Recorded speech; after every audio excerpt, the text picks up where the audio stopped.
আসসালামু আলাইকুম দর্শক, আশা করি সবাই ভালো আছেন।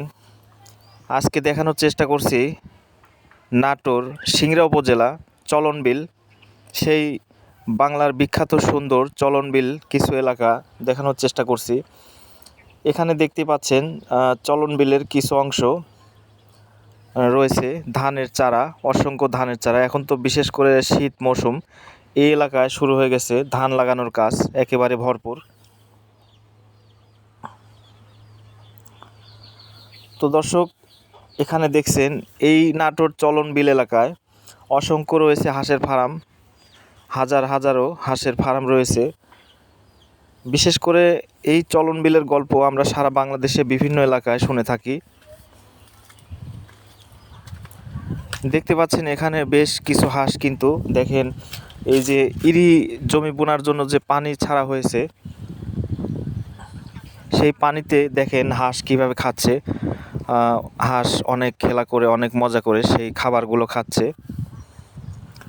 বিশেষ করে চলনবিলের আমি কিছু এলাকা দেখানোর চেষ্টা করছি। দেখতেই পাচ্ছেন চারিদিকে শুধু ধুধু মরুভূমি, এবং এই নাটোর চলনবিল অতুলনীয়, যার সৌন্দর্যর গল্প আমি বলে বোঝাতে পারবো না। বাংলাদেশে বিভিন্ন বিল হাওর রয়েছে, তবে নাটোর জেলা এই চলনবিলের মতো সুন্দর না।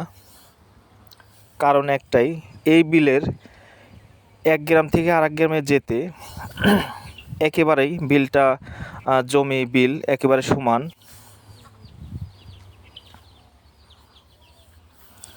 যার কারণেই নাটোর চলনবিল বই খাতায় অনেক ইতিহাসের পাতায় রয়েছে।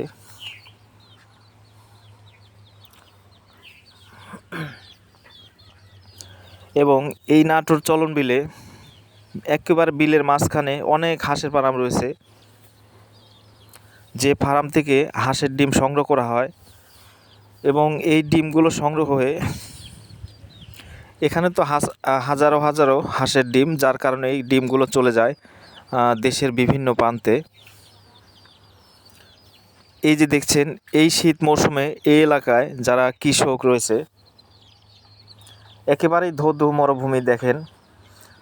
আবার এই গ্রামের পশ্চিম সাইডে